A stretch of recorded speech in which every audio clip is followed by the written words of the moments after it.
of you are strangers, so thanks a lot for taking the time out. Am I audible? Is it fine and clear? Yeah. Yeah. So just to give you a little brief about Vishawatch, we started out a few years ago. We started out as a very, very humble platform, more like an Insta handle, purely driven by the passion.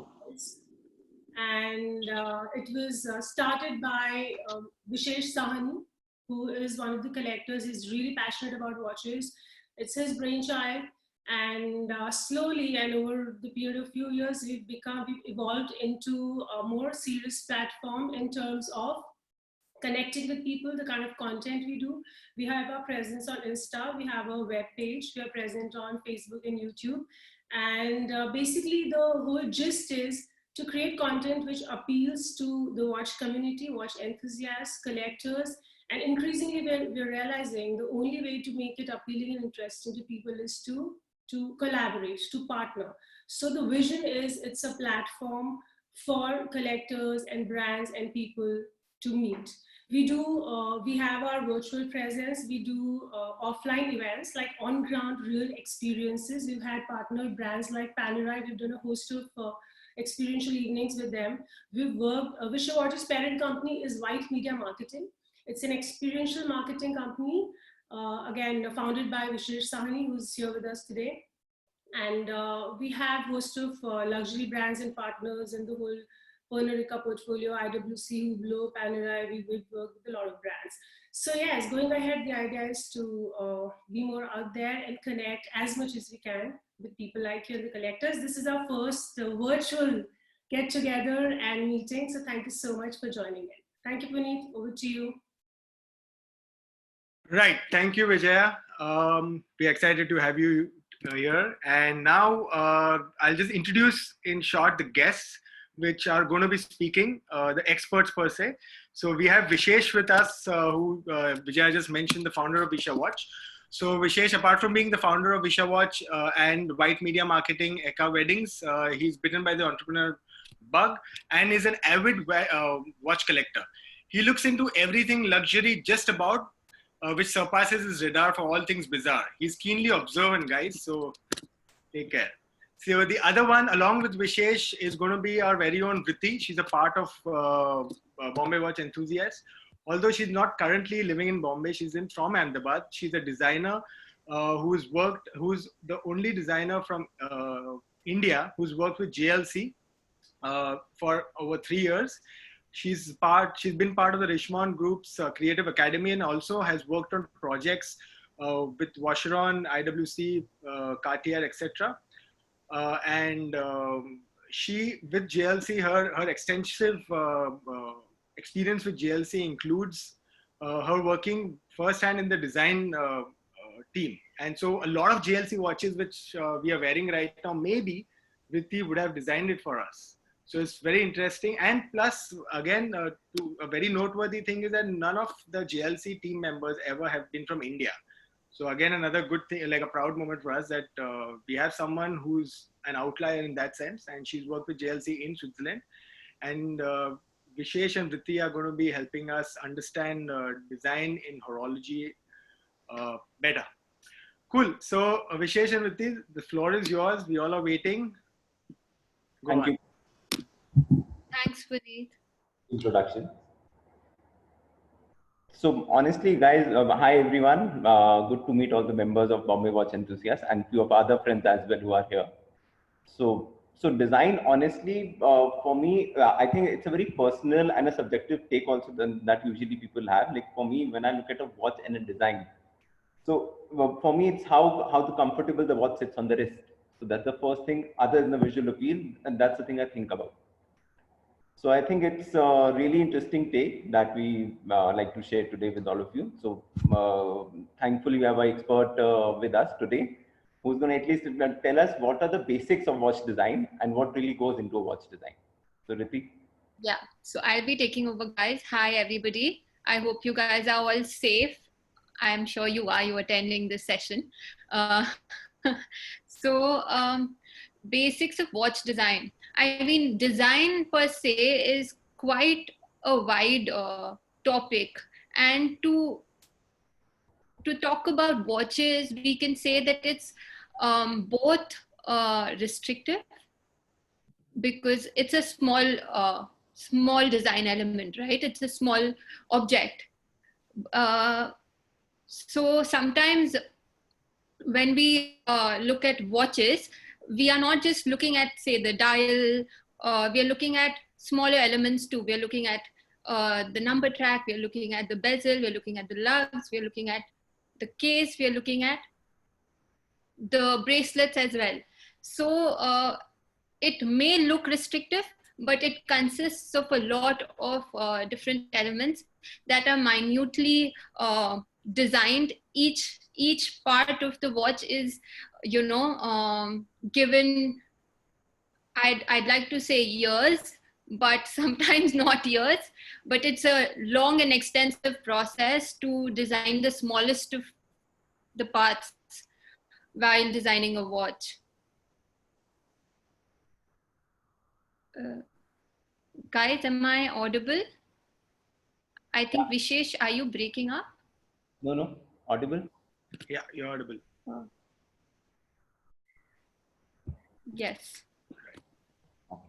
So, Riti, also tell us, basis your experience at GLC. So, when all these big brands and the manufacturers, when they go into designing a watch, what is the process do they follow? Is it design first, movement first, or is it amalgamation of both? Or how does the whole process happens when they start thinking about making a watch? Usually it's an amalgamation of both. But well, at Jager, I can talk about my experience from Jager. There's a technical team who's working on the movements, and there's the design team who's working on the design. Now the technical team comes up with the movement, and we have to keep the movement in our minds while designing, say, the face, the crown. In the design industry per se, over the years, it has not really happened that you see a lot of innovation coming in the case. It used to happen earlier, like the earlier watches, like, the Royal Oak, or certain maisons, especially like Cartier, does a lot of changes with their cases. But most of the times, the design team is working on minute details rather than the bigger ones. But Design it really get changed gradually. It's usually a long process or takes so one iconic design then kind of stays with a. Yes. So basically, most of these brands, they keep going back into their archives, and they keep evolving it, making it better, is what I can say. Okay. So in fact, since we're talking about design in JLC, we also have Devesh Agarwal with us, who looks after the brand in India. So Devesh, I'm not talking on the brand point of view, but just wanted to when you say that since you are from the watch industry, as a consumer, how important do you think the design plays a role when the consumer is choosing this watch? Hi, Vishesh. Yeah, design is obviously very important. It's what pulls or attracts the client towards a particular watch, right? Not everybody is aware of what is going on inside the watch. Not everybody is savvy enough to understand the calibers. So design is the first thing that you notice. And as with everything else, design plays a very key part. And at Jaeger, I mean, Priti knows much more than me, but at Jaeger, we've had our own iconic designs, like the Reverso or the Master line, the ultra thin collections, which sit very nicely on the wrist. So I can second what she said about the design team being very active at Jaeger, at our maison. And they work very closely with the technical team, because the technical team is given targets by the management to achieve newer breakthroughs and to get better and better. And then the design team has to sort of catch up with that and make sure that the entire layout of the caliber can be incorporated with a very attractive either case or a transparent case back, etc. So yeah, design has to complement. It's a very functional thing. So you would say as much as the movement, the design plays a equally important role. Yeah, for sure.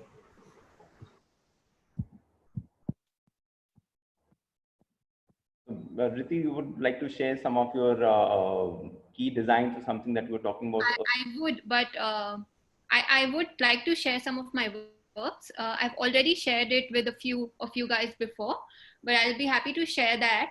But before that, I'd be wanting to share a few lesser known facts about Jaeger, and maybe Devesh can add on it. I think they'll be quite interesting. So I think most of you guys might know, or you don't. Jaeger LeCoultre was the only maison to invent the millionometer. Any ideas on about that? It allows you to measure to the thousandth of the millimeter, so it gives you precision, and the precision that you see today in most of Jaeger watches comes from centuries ago. So this invention was done in sometimes in the 1800s, late 1800s. Then they were also the first one to use sapphire glass, to replace glass with sapphire glass. So I think that was done in 1929, if I am right. Yeah, so they were the first ones to use sapphire glass. Also, they were also the first ones to come up with the crown, the push button crown actually. Jaeger was the first one to come up with that. And another interesting fact about Jaeger is, it's one of my personal favorites. They were for a very long time doing dashboard equipment for automobile and also aviation. They were doing the tachymeters and speedometers for US Air Force, for French Air Force, for the German Air Force during World War I. And most of the luxury cars then in the 1920s, 30s were using like Aston Martin or the Renault. The French car makers were using all of Jaeger's dashboard equipment as well. And this is quite an insider news. Jaeger also produces its own honey. This is just probably only for the employees, but yeah, they have some excellent honey that they make. So if you are probably lucky to visit the Jaeger manufacturer, maybe you might be able to taste the honey that Jaeger makes. It's also given out to guests who visit the manufacturer. Yes.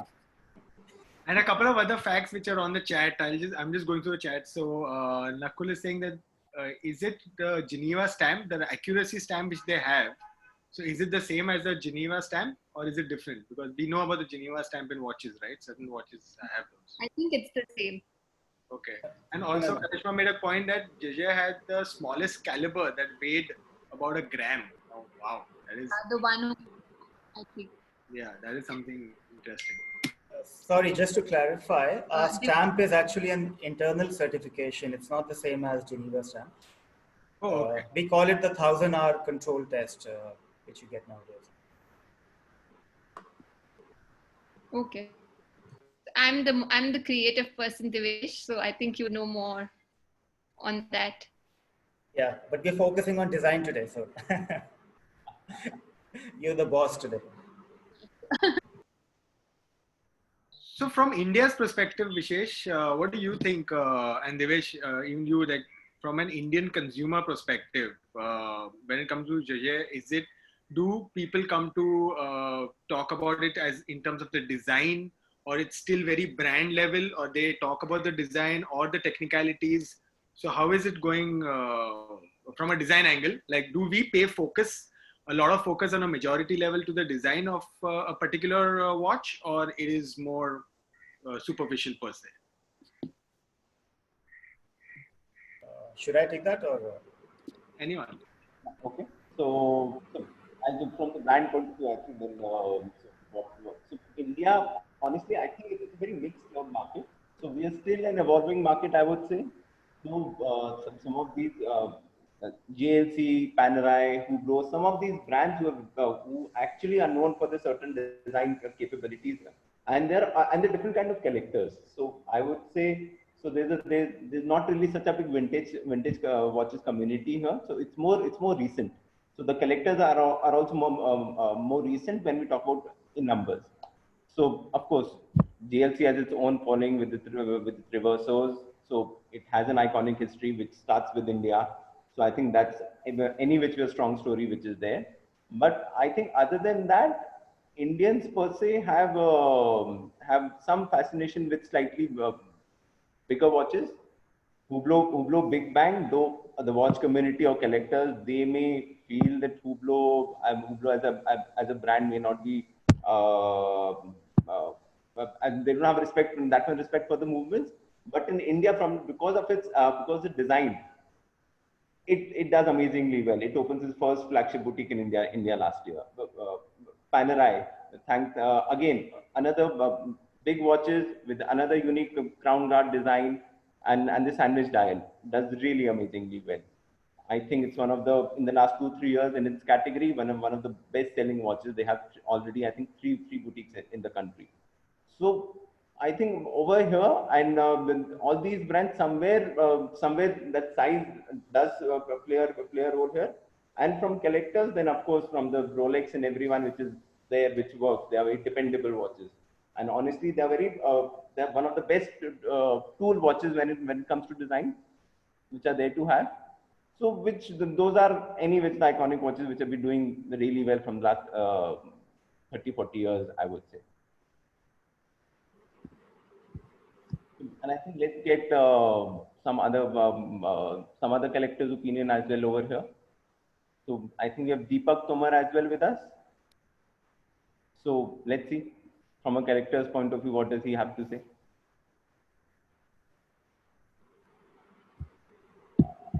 Yeah.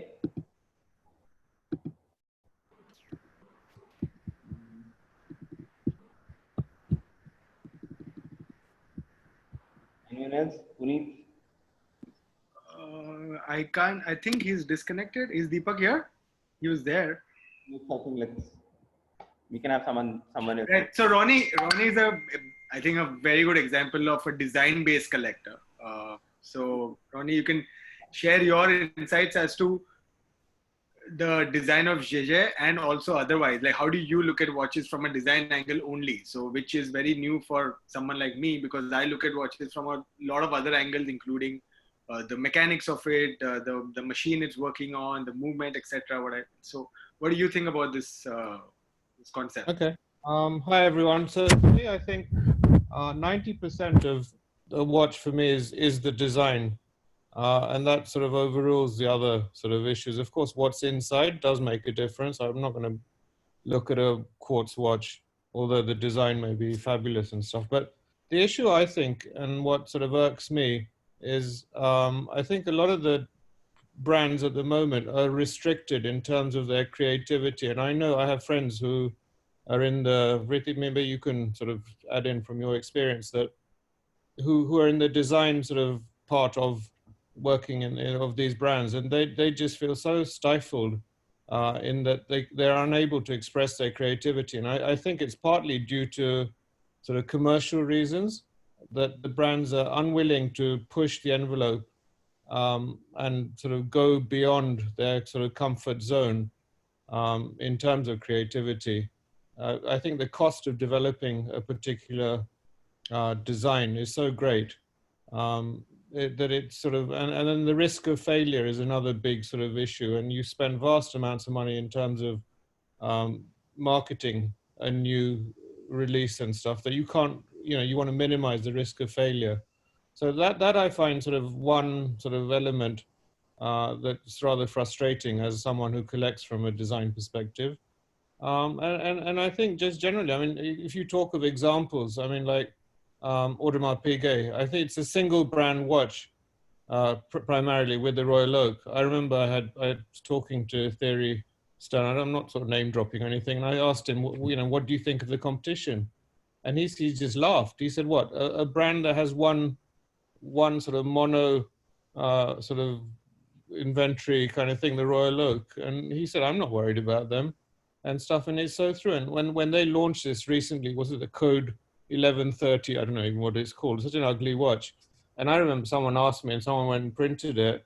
And I got a phone call from the head of the heritage department. I think he'd be told, why did I pass a comment saying it's such an ugly watch? So I've been excommunicated from Audemars Piguet in terms of requests on information on historical issues and stuff because I opened my mouth. But and the poor journalist, she was threatened and I don't know what else and stuff. So they take things seriously. If you sort of go against the vein and express anything that's beyond, that you don't like it. But I think that sort of, and again, another sort of example of open. I mean, I've talked to a few brands. I've been working with Cartier, and unfortunately, they went through this period of, I think they were in the woods producing watches which were not true to the brand's DNA. I mean, they produced these great big watches.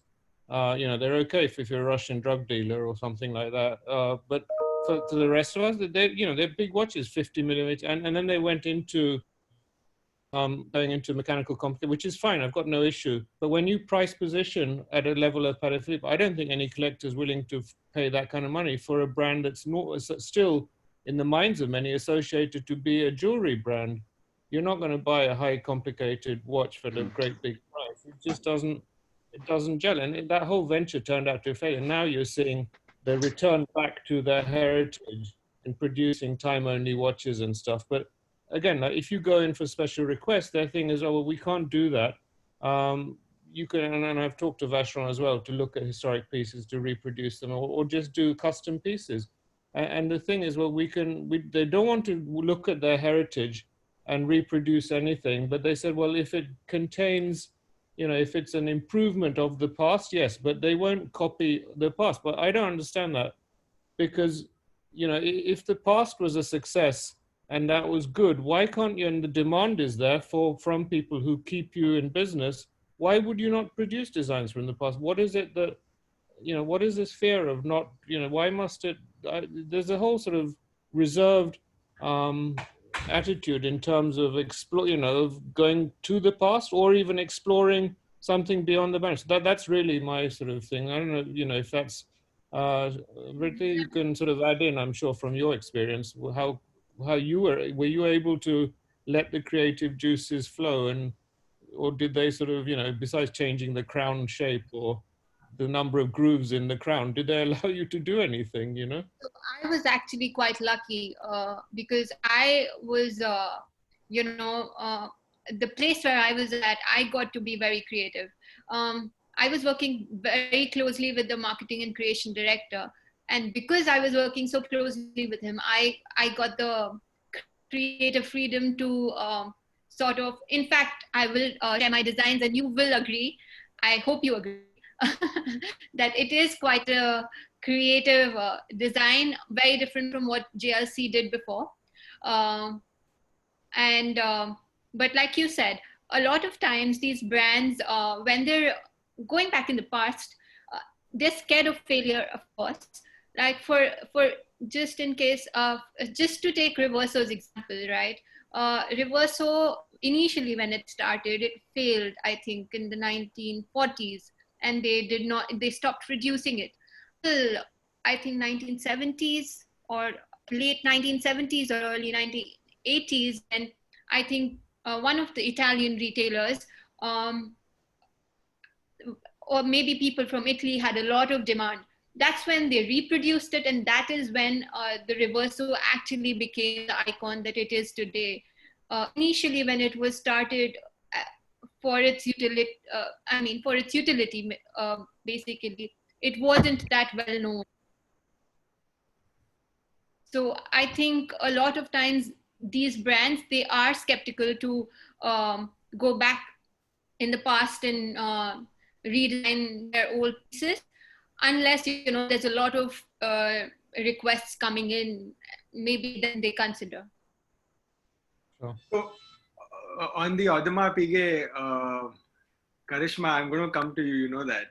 So my point was that AP was always shot on the head for just having the Royal Oak kind of designs.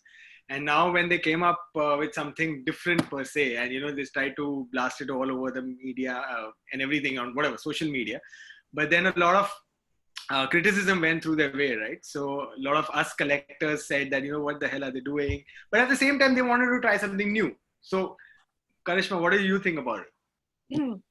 So I kind of agree with what Ronnie said as well. There's certain brands that are just one design brands. Like if you think of Patek, well, it's the Nautilus. Very rarely you see the Aquanaut. If you think of Audemars Piguet, I beg to differ on that one. I don't think Patek's a single brand. I mean, it's not known. It's not top. It's top of mind. If you said Patek Philippe, what springs to mind? Yes, perhaps Nautilus amongst the herd of the majority herd, but amongst collectors, I don't think it's known as just for Nautilus. I mean, I think beyond collectors, if at least I'm talking from India perspective, if somebody wants to buy a Patek, the only watch that comes to mind or anyone talks about is the Nautilus. When it comes to Audemars Piguet, sorry? Probably because it's got a big price premium and everyone's hoping, yeah, it flips if I can faster. double my money. Yeah, it could flip a lot faster. But yeah, so I also, and so coming to Audemars Piguet, I've always been a fan. I've loved their watches, and no, I'm not trying to be diplomatic here. But when you think Audemars Piguet, or when I think Audemars Piguet, I think the Royal Oak or the Offshore, and of course for the longest period, I also did like the Millenaries that they did. I've never been a fan of the 1159. Of course, when it did come out, the question was, what are they doing and why are they doing it? So yeah, I don't kind of agree with, I don't like the collection at all, if you want my honest opinion. I don't see a reason for that introduction. For example, when the Odysseus was launched by Lange, I was also very questionable about that. And I didn't like that watch itself too. And the whole thought process was they're just doing a steel watch because they want to start sort of an entry-level watch. But I mean, I put that on my wrist and I tried it on, and it was a beautiful timepiece. So I think brands are conservative in the way that they do design, and they are restricted, particularly the commercial brands. I work a lot with the independent brands. There's no boundaries to what they can do. Of course, there is understandably a reason why commercial brands cannot go completely crazy with the watches that they create. But coming to the 1159, personally, I don't get it. I don't see the direction they want to go with that collection, and that's as polite as I can get about it. Thank you. But going back to pick up, sorry, I'm sort of hogging the mic here, but going back to looking at your past, I think Audemars launched this new chronograph, which is based on a 1930s chronograph. I don't know if all of you have seen it, and I'm not a technical whiz to put it up now. But I mean, it's I think that's met with a very positive feedback. I mean, what they did is they took a lovely chronograph from the 30s. It was very small, I think 33 minutes, and they've made it 40. But again, where they dropped the ball, in my opinion, is they put an automatic movement in that. Why, you've gone all that way, why would you, well, anyway, I don't want to sort of spoil the party all the time, but I don't understand. But that's where you've looked at your past and picked up something which people are in awe of and reproduced it, and it's been a success, a commercial success. So maybe if people followed that model, if they don't want to be creative and be sort of blind to that part of it, at least look in the past if you have a heritage to talk of. I think the 1159 is also one of the reasons commercial brands sort of fear crossing their boundaries and sort of, putting themselves out there in terms of creating something new, because that was a complete disaster in my opinion. And I will stop now. Well, when I got that sort of nasty phone call, they said, well, the Royal Oak was a commercial failure initially and it picked up 3 years later. Well, I said, well, you can flog a dead horse and you can't gag me because you don't pay for anything. You don't pay my bills, but I'm entitled to say what I want to say. And I don't like it, and there are many others who don't. There may be people who like it as well. And, you've got to respect all the opinions, but you've got to call a spade if that's what the majority consensus is. That's just the way it is, I think. It comes back to design, and that's how important design is when you buy a watch. So when, like I said, when you think Audemars Piguet, if you are buying your first Audemars Piguet, you're definitely going for a Royal Oak or for an Offshore. So it's not going to be an 1159 for sure. That's what also comes in. It's a little subjective. So for collectors, it's it's Royal Oak, but as Ronnie also brand said, 3 years, 4 years down the line, it is a commercial brand at the end of the day.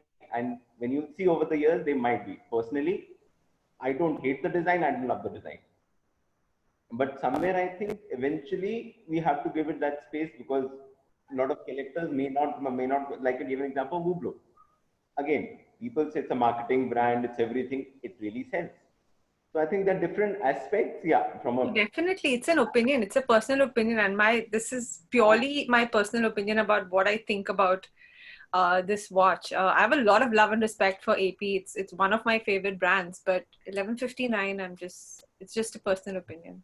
It's horses for courses. Most of the time, if I may cut in, guys, it's not on the designers really. A lot of the times there's pressure coming in from the marketing teams. They're looking at markets, they're designing according to the markets. So you do not know for which market specific the design has been, designed. So well, they say design is subjective, but there might be a group of people somewhere in the world for whom this particular design is targeted at, and maybe they're liking it. So my question to you is, do brands actually design collections as per the markets and as per countries? Yes, they do. They do. In fact, let me share the design that I did for JLC. It was market specific, and I'll share the story behind it as well.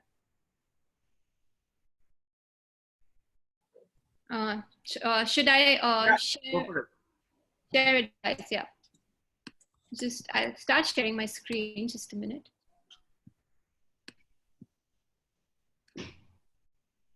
I think Vacheron had some Indian designs also, right? I mean, some elephant, or I don't know, something from... Anita Khatri also here with us, so it's good to have her viewpoint also. She's been active on the chat. So Anita, over to you. Hello. Hi. Hello. Good evening, everybody. And Romy, I don't know. I have to tell you just one thing, that I don't know who has called you. Audma Piguet would never, ever not welcome, appreciate any feedback, positive or negative. I'm sure that there has been some miscommunication. I would like to actually personally connect with you on that, on a separate note, other than this meet, to get really to understand what made you feel that Audma Piguet has not appreciated your point of view. When it comes to code 1159, it appears to be, actually it is a total marriage of technique. Since we are talking about design here, it is a total marriage of design and mechanical, technical movement. Because if you look at it closely, you will see that it is sandwiched between the 3 dials. There are 3 dials in the entire dial. It's not one single dial. And when you look at it, you will see from the side, it's a spherical and it's not round in shape. Now this, of course, the engineers who have constructed can explain and do justice. I do have a video which I can share with you all on a separate note, which can explain more, because I would not be able to do justice to the technical part of it. But yes, the moment, the way it is setted, where it's sitting between the 2 dials, how it is sitting, and how on the side, when the width of the dial, you can see it is spherical in nature, it's not round, which meets your eyes. And here we are always, Audma Piguet is trying to innovate and move on technical innovation, because they are having the maximum complications. Considering all of that, this was launched more from the point of view, yes, we have Legend, which is millenary, and Royal Oak. We should have something further, and that is how code 1159 was created. It has 2 views very clearly. Some people like it, some people just don't like it. People who like it are essentially the collectors of Audma Piguet. I had fans of Audma Piguet who want to add another round, another design, another shape, because it's a design, I'm specifying on that, another shape on the wrist coming from the house or the independent house of Audma Piguet. And that's why 1159 was launched and created with R&D, which went on for more than 5 to 7 years, only to construct the right design and marriage of mechanic along with the design. So that's what I would like to share on this particular platform for 1159. And if you have any other question, Vishesh. No, I think it's good to have your viewpoint as well. But yeah, so Cool. I think Vritti, thank you, Anita, for your interesting opinion. We can move on to there's a short presentation I think Vritti has in terms of design. We were discussing about how designs are related to even certain target audiences, if I'm not mistaken, Vritti. So, but apart from that, you can continue. Guys, can you see my screen? yeah, we can. Yeah. Okay, I'll quickly share the design I did and that was launched. And then I'll quickly share the other presentation as well. So I think for all those who know about the Jai Lakoutre tagline, it did open a whole new world for me. For others, it was a very popular tagline they did. These are some of this is the way we do the form development, the initial sketches and all of that. We ideate a lot. So this was back in 2015 when we were, these are scribbles from some of my times there. We were ideating the new Master Ultra line has been launched now. So these are just scribbles and it usually takes good 4 to 5 years from the concept stage to the final product stage.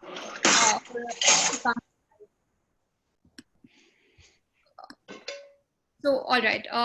Most of the times it's, this is a for nothing too special about it.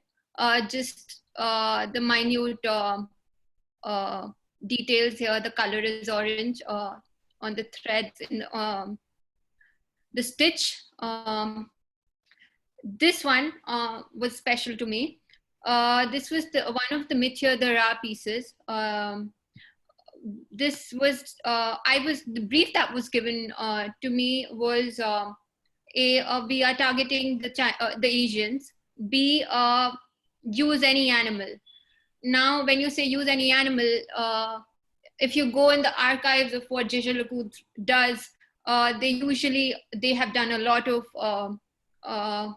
paintings, old paintings. They've done a lot of nude women. If you've seen their Mithya Dara pieces, they've done a couple of animals. But during that time, a lot of brands were doing a lot of animals. And there was a sort of monotony in the way they were doing the Mithya Dara or the Mithya Dara art pieces. When I was given this brief, it is a process of a whole lot of research, right? And I was told to design for the Asian market. So in China, they celebrate Qixi. Qixi is the Chinese Valentine's Day. And there's a tale that goes with Qixi. There are two magpies it's a mythological tale. These two magpie birds, they've separated, and on the 7th day of this 7th month, these two magpies meet. And we'd taken that concept and used that in the watch. These were the initial designs that we did. On the left, if you can see, the initial idea was to have two watches, one male's watch and one female watch, one with two birds apart and the other one in which these birds are meeting. After a lot of rework, the final watch that we did come up with was the Rendezvous Sonatina Seduction. It was launched in 2017. The magpies are here. It was done on the Rendezvous watch. I don't know if you've seen most of the Mithya pieces that Jaeger has done. This was quite different from the rest of their language. It did have a different taste to it. These were a series of 3 watches, and in fact they were quite successful. Out of 18, I think 15 have sold globally. They were limited edition pieces. So these were for China, you said, right? I mean, not for China per se, but yes, when we were given the brief, we had to design looking at the Asian markets because the demand is coming from there. So you have to keep the markets in mind at the back of your head. Yeah. 3 more remaining, right? I don't have the picture here. Yeah, okay. But yeah, these were some of the explorations we did. So Aventurine, so basically the Audemars Piguet 1159 has used Aventurine. Aventurine has also something that had that was something that's sort of been trending, and a lot of these brands they sort of pick up trends from what the other brands do. So a lot of brands had been doing Aventurine dials, and because it becomes a trend, a lot of these other brands want to take it up and sort of use it because they've seen other brands be successful with it. So a lot of time it's mix and match of, you know, things, and sometimes it's successful for some and not successful for others. So Aventurine dials have been successful in the past for other brands. It could be one of the reasons why AP has used it in their design.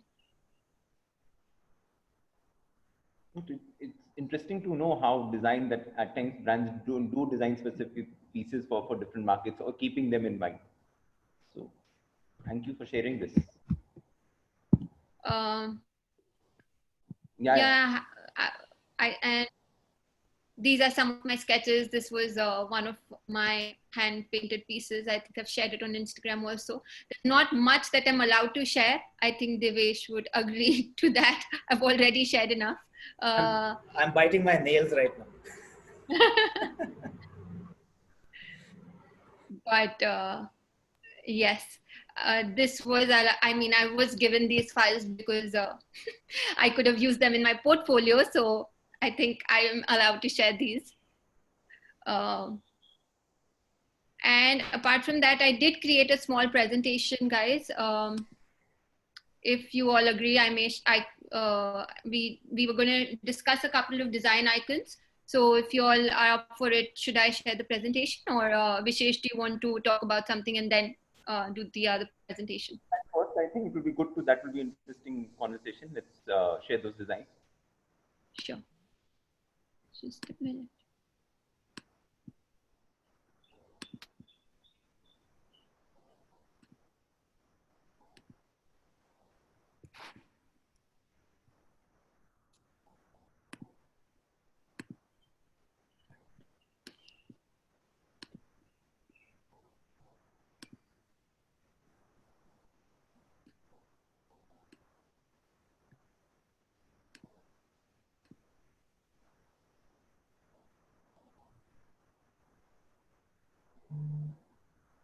So, our topic was supposed to revolve around design icons. And here I am with my presentation.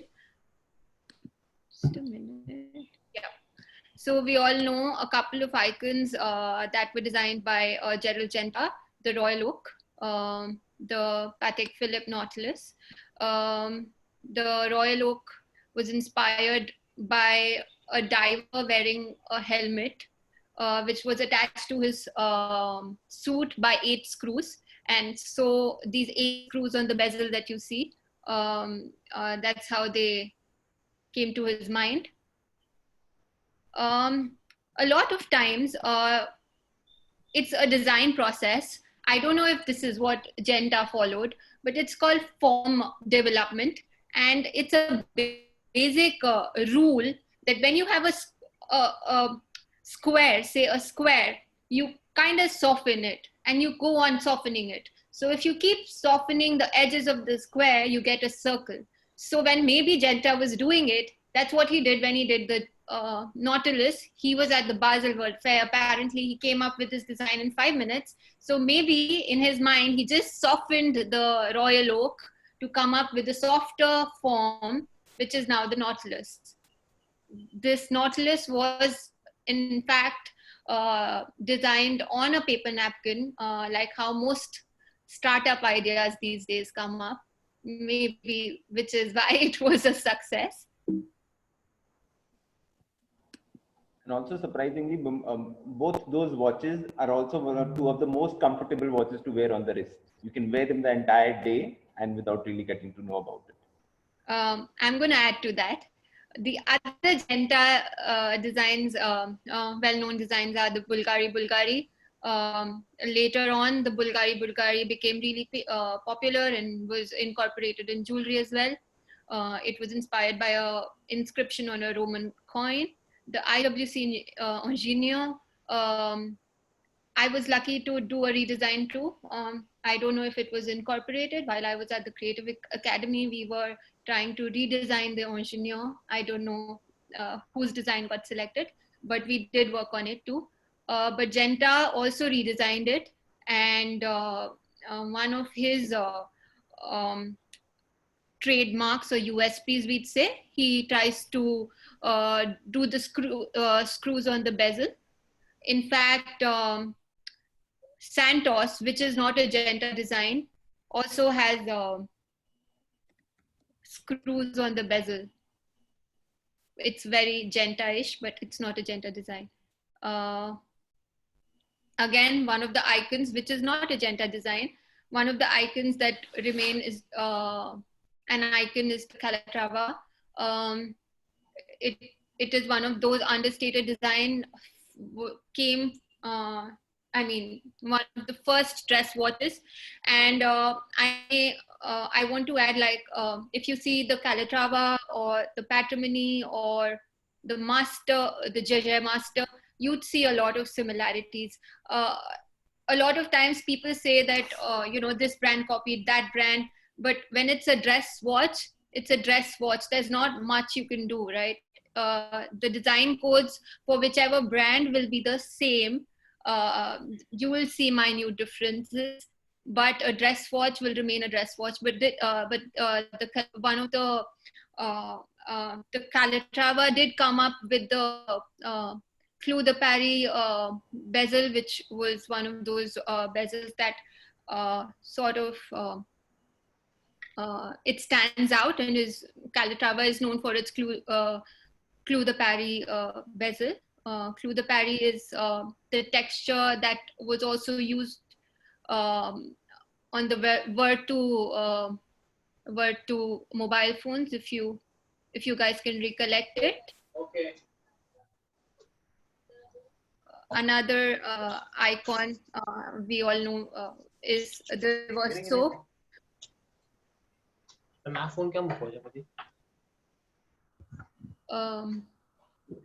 The Reverso was designed because one of the brand associates visited India, and it was during the British rule that they were facing this. The British were facing problem while playing polo, and they were getting scratches on their watches. So that's when the Reverso came to being, when it's a patented design and you can flip it over.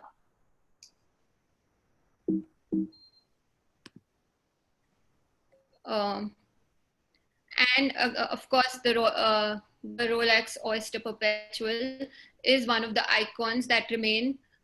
Probably one of the most, I think, sold majorly in India, liked by many, if not liked, bought by many because of it being Rolex. So a lot of times people buy Rolex because of it being Rolex. I wanted to speak a little about its design, and that it does have a lot of design elements to it.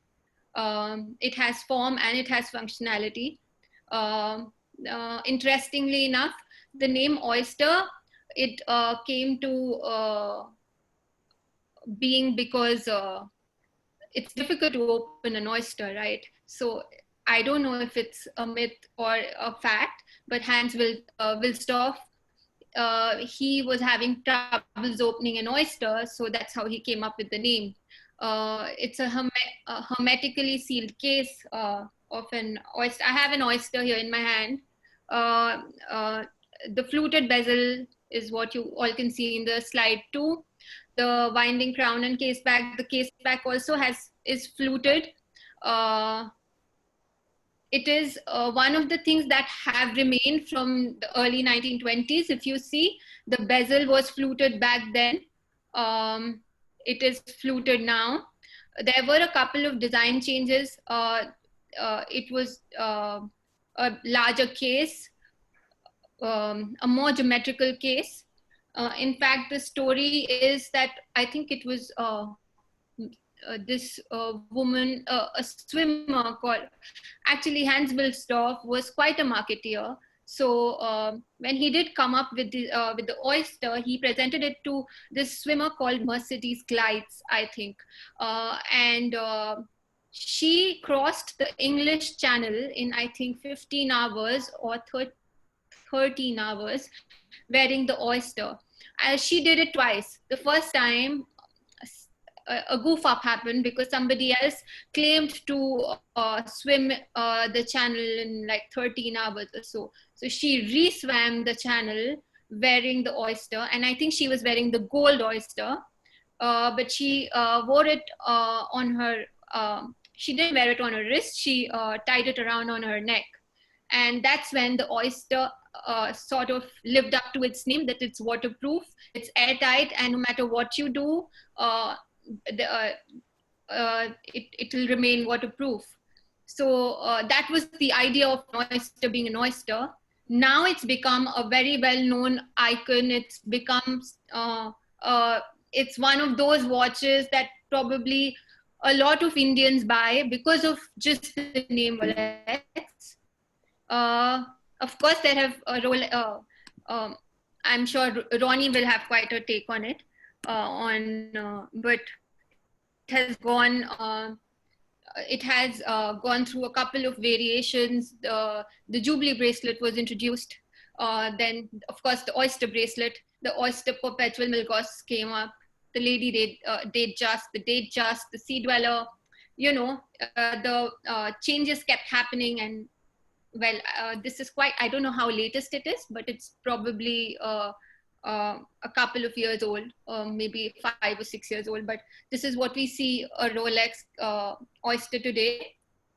And like you mentioned, Vishesh, a lot of times these watches sit very well on your wrist, and we always credit the designer, but it's not just the designer, right? Or not just Gerald Genta who made Royal Oak, or who made the Nautilus. There was a supplier, also a designer, Gay Freres. He was known for making bracelets.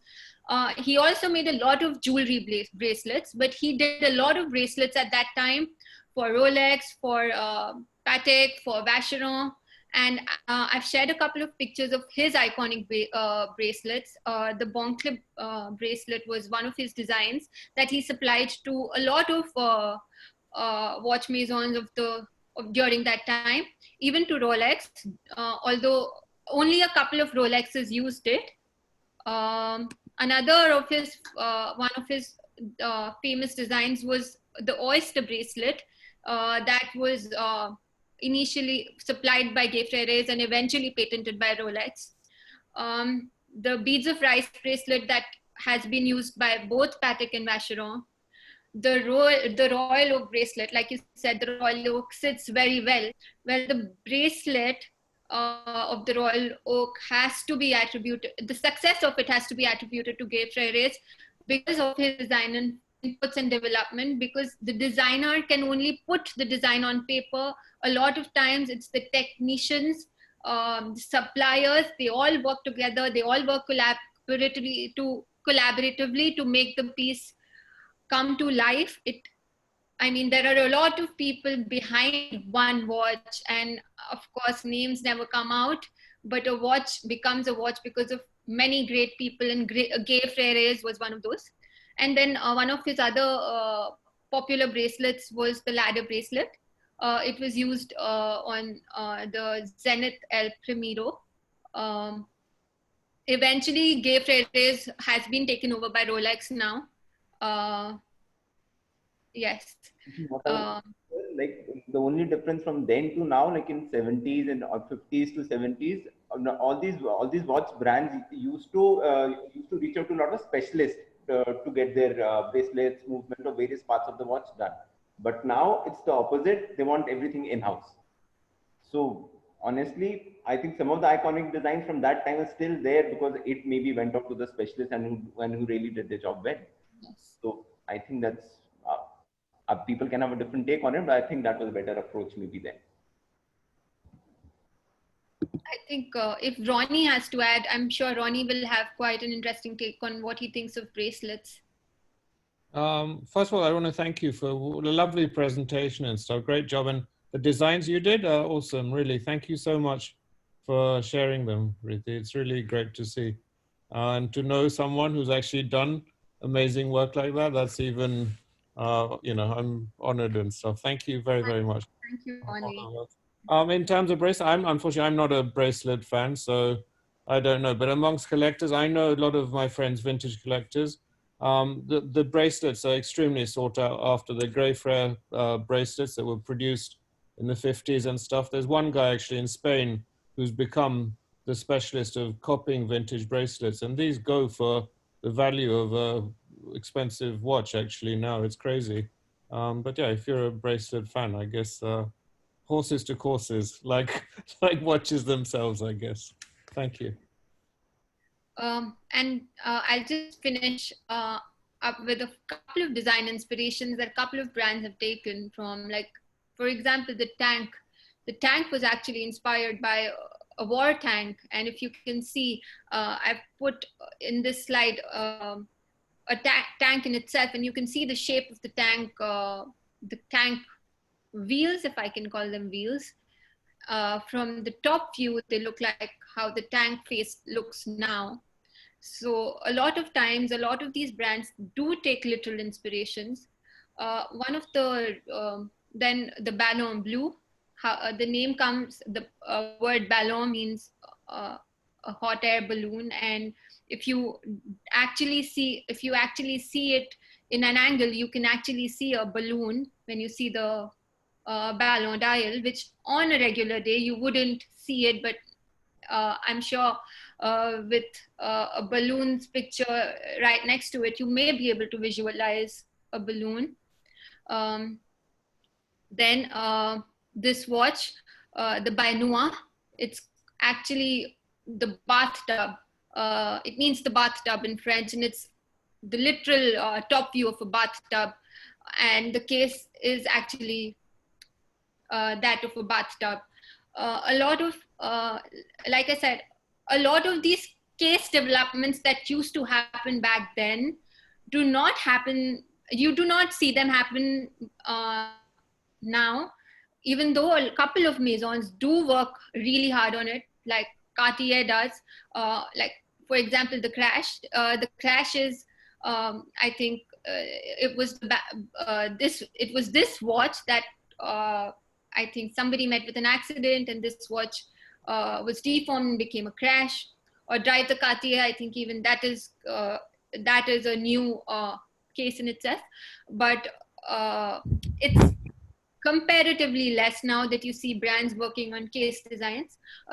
But what I also want to emphasize, especially on this particular watch, is when you see the numbers here, a lot of times you think they're just numbers, but the way the designers have to play with the spacing, the negative spacing, the way they have to squeeze in, if you can say squeezing them in a particular shape, that's also a lot of work. Sometimes they come up with their own fonts.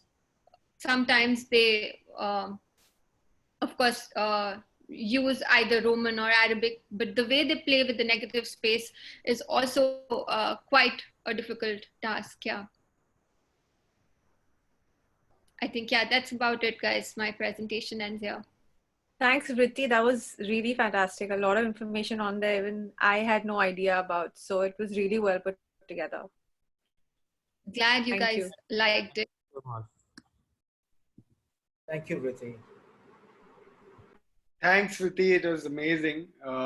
We've already got so many chat pop-ups saying that it was an amazing presentation, and I speak for all of them. And yeah, very insightful. So now, just a second. Yeah. So cool, guys. It's already 7:10. I think we are already past the planned schedule time. Although we have a small activity right now.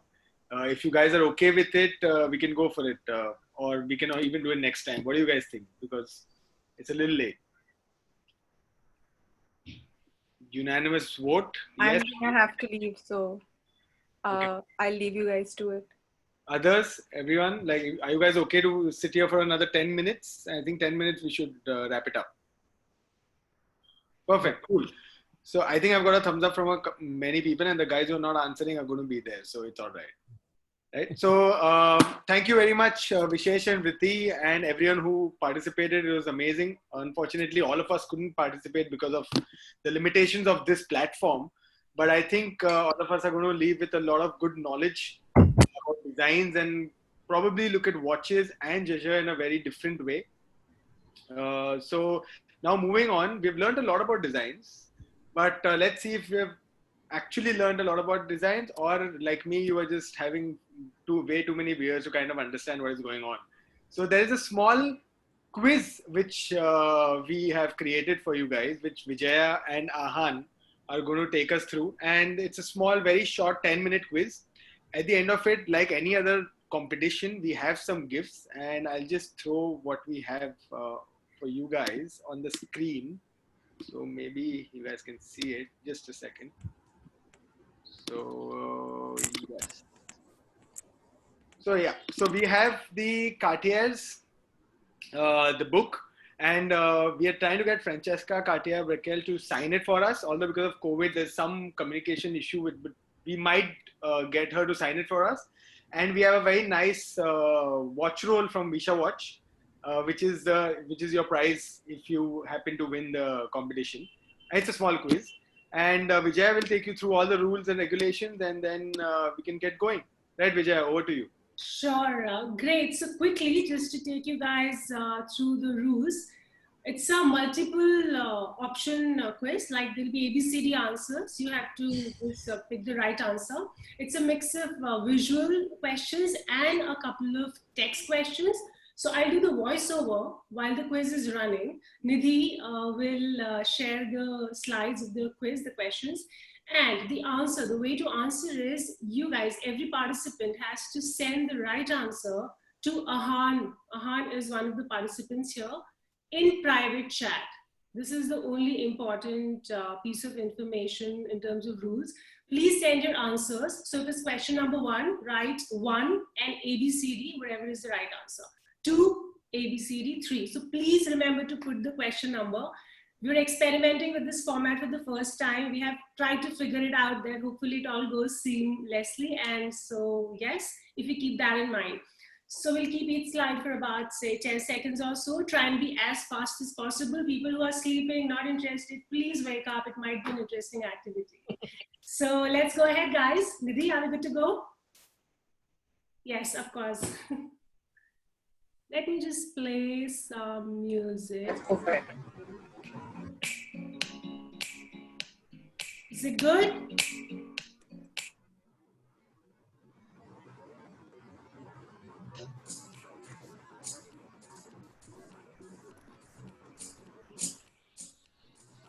So you guys have to identify which watch from the movie Doctor Strange is pictured here. Okay, Rolex Daytona, Jaeger-LeCoultre, Carlos Bocaro, Monero, or Omega Speedmaster. So the right answer has to go to Ahan in a private window with the question number and the right answer, guys. There are about 36 people here in the Zoom, so hopefully we get everybody going. Am I audible? Can somebody just give me the thumbs up? Okay, cool. Thank you.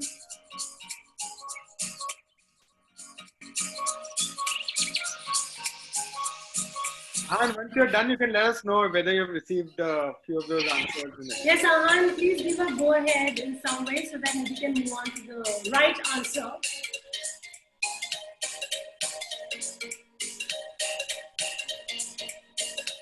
There'll be 10 questions, guys. And if there is a tie, we have a bonus question too. So let's see what happens here.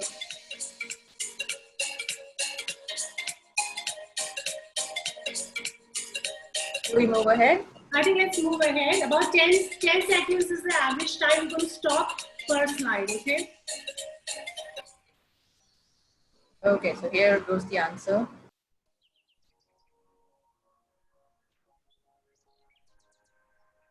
Okay, so of course, the brand in spotlight today, that's the right answer. Moving on to question 2.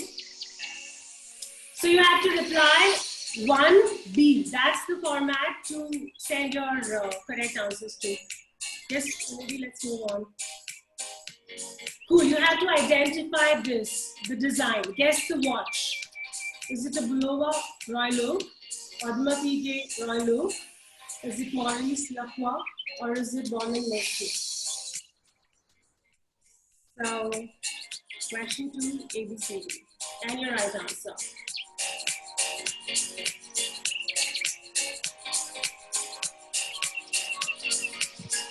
Ahan is not in.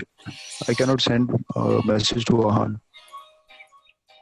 Okay, I can repeat Guys, the message. no worries, send it to me. Send it to me, Puneet. No, but send I it can to repeat the Puneet or message. Ahan. Yeah. Yeah, no problem. Send it to me. I'll record it. But just send it. The only reason we're saying private chat is so that your right answer is not copied by the rest. That's the only logic here.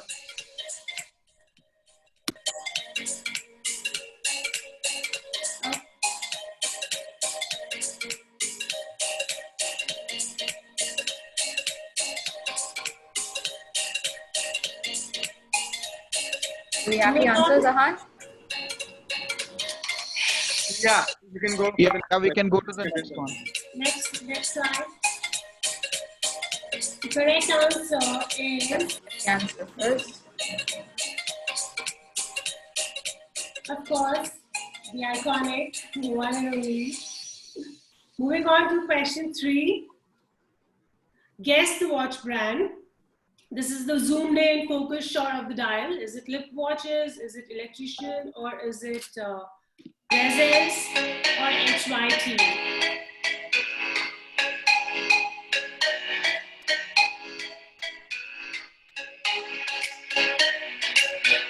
All right, guys, time is up. Okay, moving on. That's the correct answer, D, Resels. Known for, again, industrial designs and founded by an industrial designer called Benoit. So it's really interesting in terms of the brand story. Moving on. Okay. This designer is very popular amongst vintage collectors owing to his distinct asymmetric silhouettes and bold shapes. He is accredited with introducing triangular and even asymmetrical models for one of the holy trinity of the watch world. So you have to guess the designer's name and the watch and the brand, basically. And the options are Philippe Dufour, Patek, Emmanuel Gouet for Audemars Piguet, Gilbert Elbert for Patek again, and Martin Frey for Vacheron.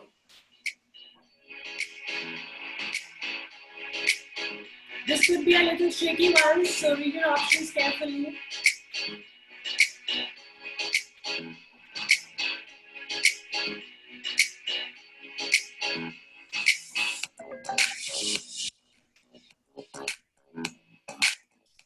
All right, guys, we're giving you 5 more seconds.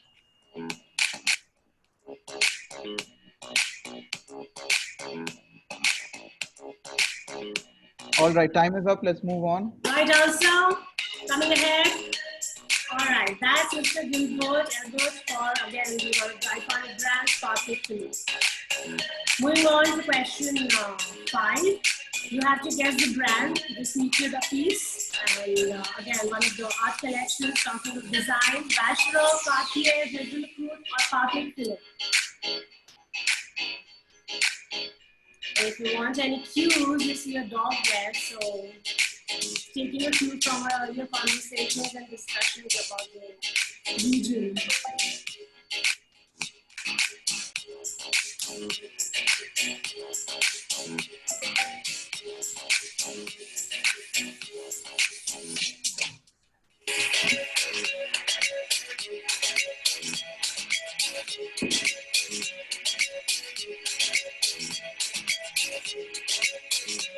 Answers would be on Q, ABCD. Let's move on to the answer now. Time is up. So that's Vacheron. And repeat it again. There's a description to the story. What piece is that? Yeah. That's the legend of the Chinese zodiac, year of the dog. Next question. What was the first waterproof wristwatch? Which one was the first waterproof wristwatch? Rolex, Oyster Perpetual, Omega Marine, Fortis Aquatic, or Tawan's Watch Company's Submarine? Guys, that's a tricky one. That's a tricky one.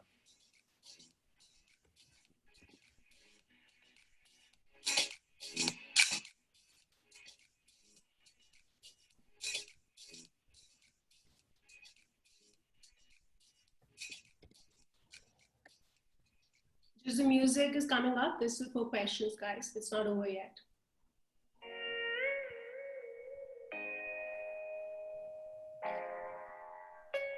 That is this or this. You have to say one answer. Like give one answer. You can't give multiple answers. Yeah, just one answer. Yeah, I hope nobody's Are people anything giving on the two side. answers? Got it? Do we have it? Yeah, let's move Yeah, on. guys, five more seconds. Five Let's more give you 5 more seconds. seconds. Yeah, I hope nobody's All right, doing let's things move on on the to the side. answer.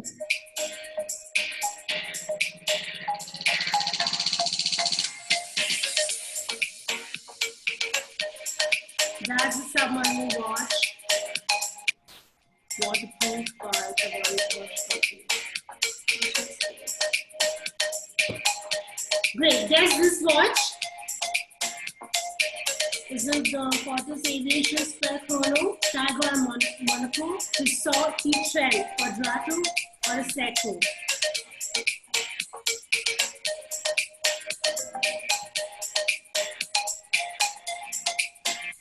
This is a zoomed in shot, as you can see, of the dial. So.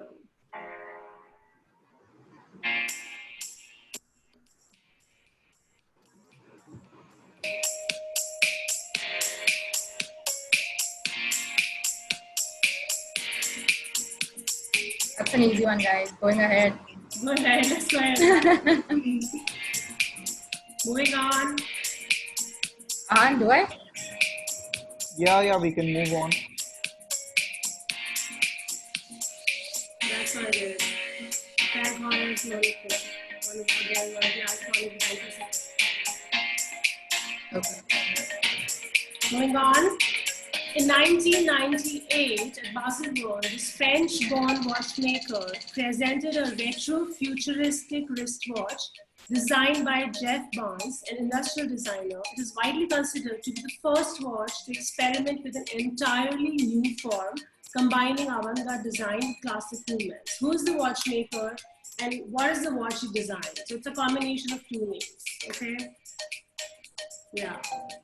It's Felix Baumgartner, Gruber Force, Maximilian Buzzer for Legacy Machine, or Vianney Alter for Antiqua.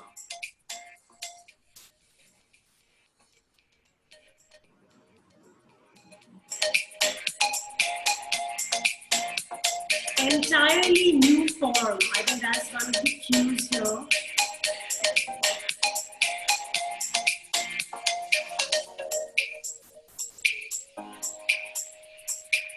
Okay, guys, you got 10 more seconds to answer.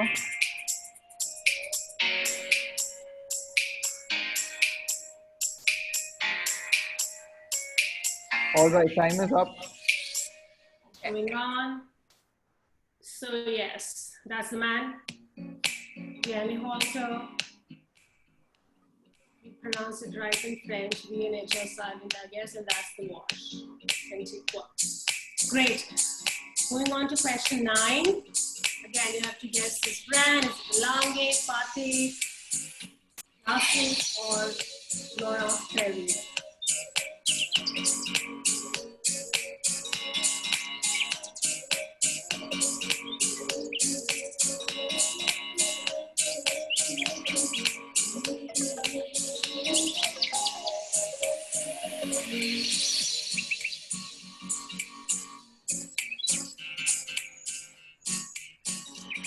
Guys, We're giving you 10 more seconds. Whoever hasn't answered, quickly answer.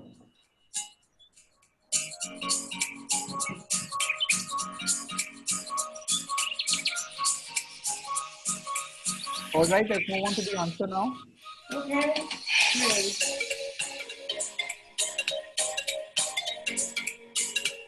And coming up with the last question. A lot of people got that wrong. Who is the person? Who is this person? The picture that you're seeing, is it Philippe Dufour, Gerard Genta, George Daniels, or Curry Butilani? Sorry. He's the watch designer, of course. Which one of these 4 is the person you see?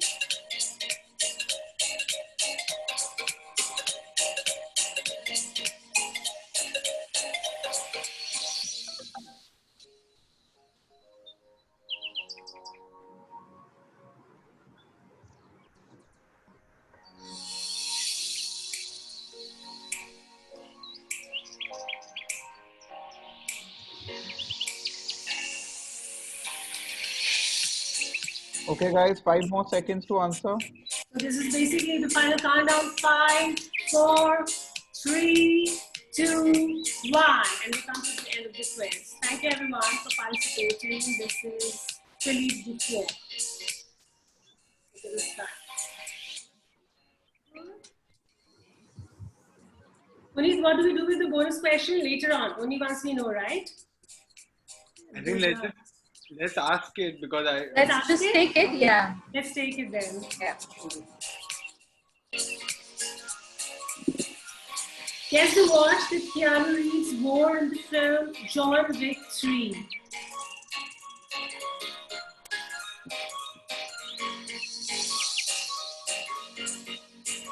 Answer will be in the next click. Yeah. Tudor Black Bay, Visual Scarlett Booker, Valero, or Rolex Cellular Time.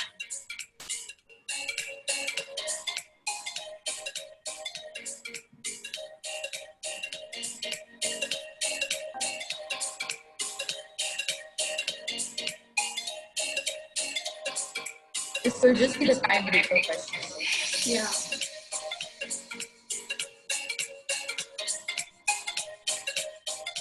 All right, guys, 5 more seconds and we're done.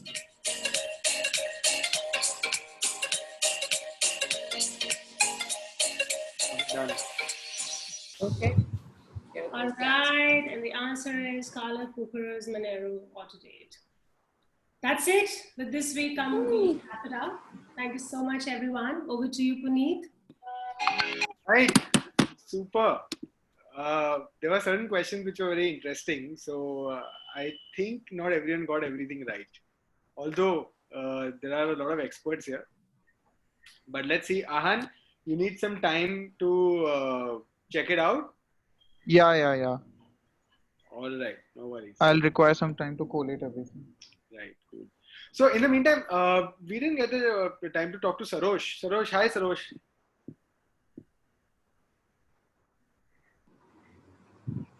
Hi Puneet, how are you? I'm good, thank you. You've been really quiet. I said, what's happening? Yeah, because I guess I'm getting to learn from you guys now. So it's best to sort of let another viewpoint come in. Yeah. It's always good to absorb fresh ideas, different perspectives.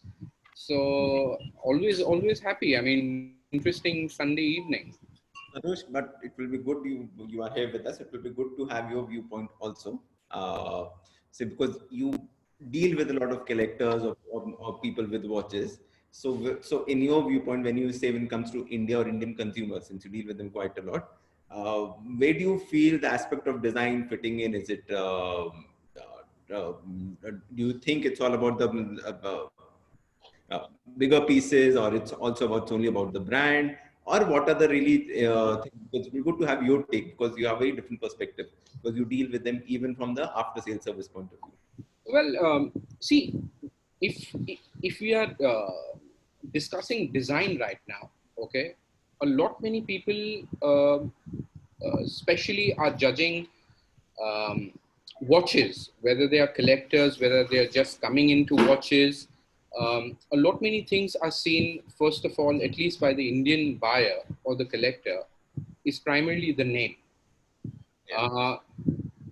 If those people aside, then you have the absolute people who go really eccentric on the movements. Like, they would just talk about manufacture movements only, not considering the fact that a lot many of the watch brands who use third-party movements into their watches are probably not up there, so to speak. So, I mean, necessarily nobody actually talks about the finer and elegant points of design. If you just look at the Grand Lange 1 dial, for example, okay, it's one of the most intricately designed dials, okay, that I have seen, which sort of people don't realize as much, to saying that when you have an off-centered component, okay, in your watch, putting it together, making it most appealing is a tremendous amount of challenge. Like, if you see the angles between the central axis of the hands to the dates to the moon phase, it actually sort of forms into a triangulation. And if you further delve into the mathematics of that particular design, it actually dwells upon the golden ratio. So a lot many people don't realize it. Sometimes the most simplest of the dials can be actually the most difficult to manufacture, to design, to find appeal with, with people. So in terms of design, I think we have a lot more to learn. I think the forum that BWE and you have put together today, Vritti again giving her inputs on the same. I think that needs to be dwelled into a more detailed discussion for people who would be interested in, coming back to the platform, learning. Sometimes even the smallest things like a functional crown, okay, a lot many times you do have crowns that are so sharp that, I mean, forget about the women's fingernails. Men also land up chipping them because they're not very, they're not very attuned to the ergonomics of the use as per se. So while design and designers innovate on something different, I think the pure ergonomics of something which is so close to your wrist, at least 8 hours a day minimum, should never be ignored. So design is an extremely challenging proposition. It's not as easy as it sounds, because I mean, and sometimes the most simplest of the things that sort of sometimes usually I've seen some people dismiss it. Arey, ye to Titan jaisa dikhta hai. You know what I mean? But the aspect is it's really difficult sometimes to produce the most easiest of things. Like, I mean, today, call me a traditionalist guy. People swear by Risha meal, but I think if I had the ability of buying a Risha meal, I would employ somebody just next to me so that they could tell me the time, because I find their dials extremely illegible. So while you have the topmost of the things selling at the most expensive proposition, I certainly don't find them practical and palatable. But yeah, I mean, that's my take. And I think the brand most under the radar ever in the world of watchmaking is Cartier to me, because I think over the century they've produced the most iconic designs, which I don't think collectively no other watch brand on the planet has been able to do so, and producing success. So whether it be from the Santoses to the recent Ballon Blues, the Drive, the Asymmetric, I mean, the list is endless. The Crash, for example, they've done the most iconic designs, which people actually have not got the chance to discover. And I mean, if at all you sort of, redo a forum like this, next month, maybe delving more deeper into design, then I think a lot many people would start sort of paying more focus to the detail rather than just the name. Yeah, I think today we have just managed to scratch the surface on the subject of design. So Absolutely. I mean, watches as a tradition has been ever evolving and ever dynamic. But again, the eras that sort of have transpired, from the absolute Art Deco that we saw in designs from Jaeger, for example, to the time when the era where Piaget was predominantly strong on the ultra thins as well as the stone dials. I mean, to manufacture a stone dial in a case where it has to be so thin that you're actually going to be maybe a millimeter up or down, you could actually compromise the integrity of the dial. So these are not easy things. It's just that they haven't been highlighted enough amongst the fraternity of people to sort of understand the delicate intricacies of the same.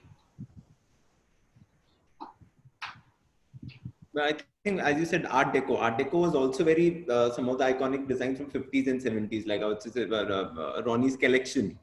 His collection is a lot of Art Deco designs which he has, which are, I think, the watches are from 50s to 70s, when it was also the Art Deco time.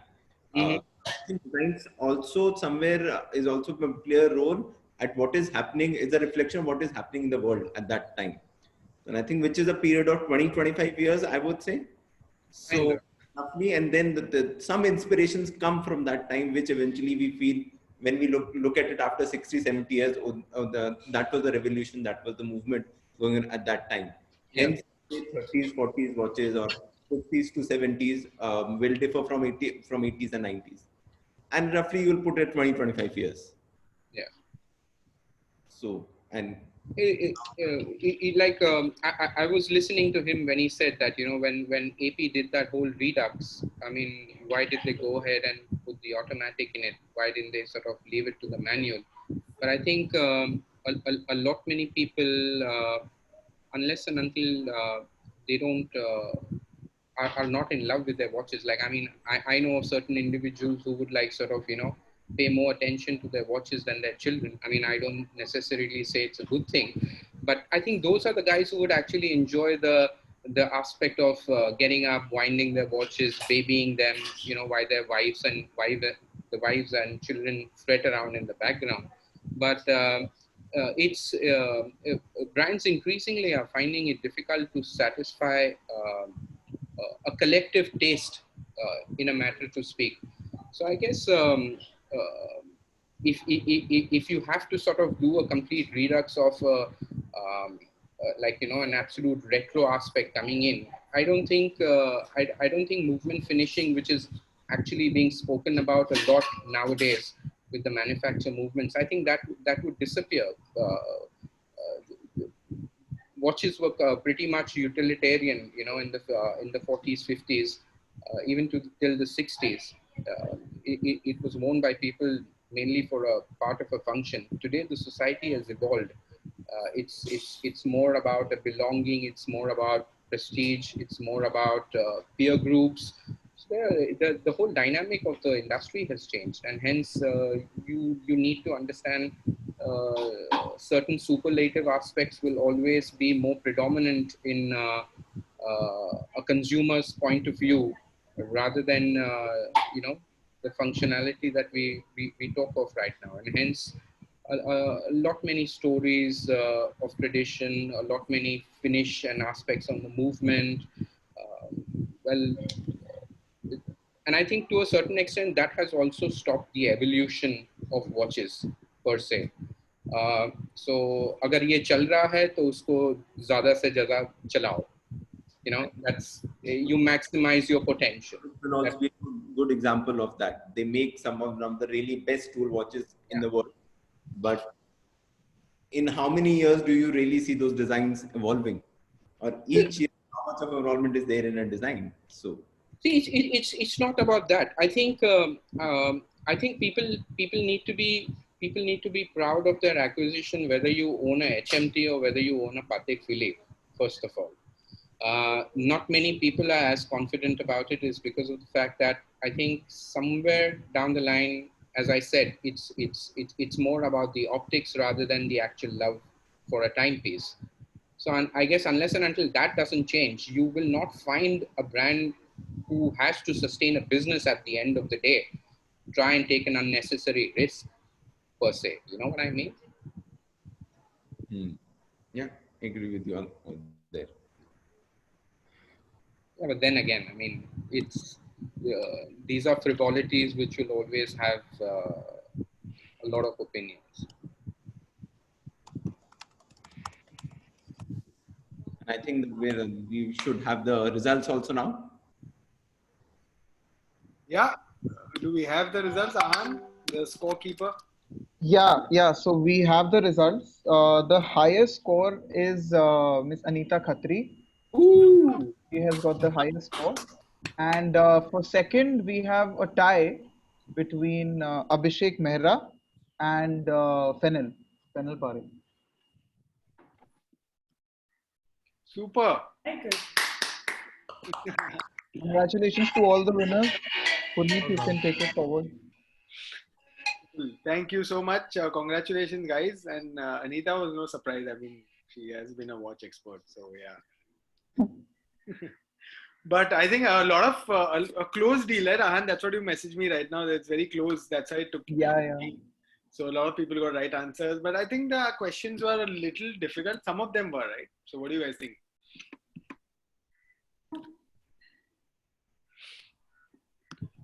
So cool. I think we are way over time. It's already 7:40. 7:40. Usually it's a 1 hour session, Puneet. Sorry?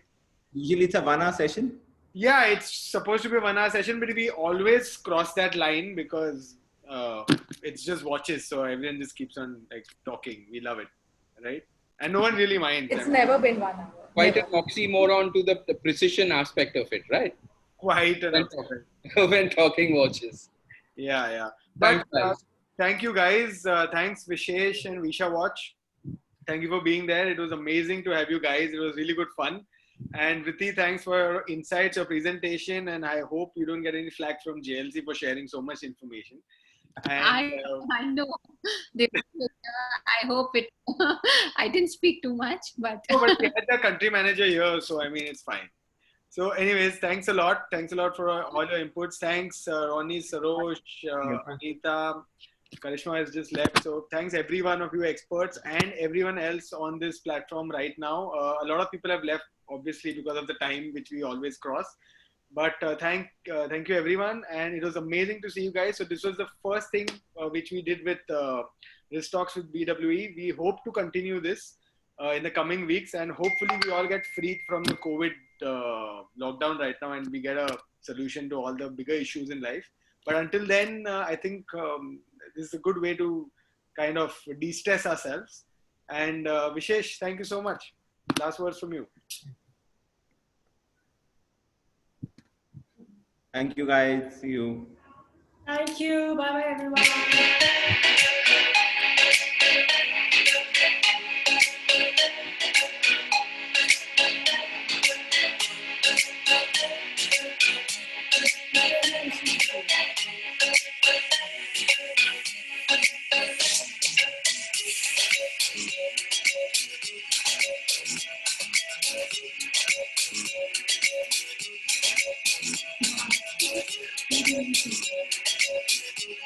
Thank you.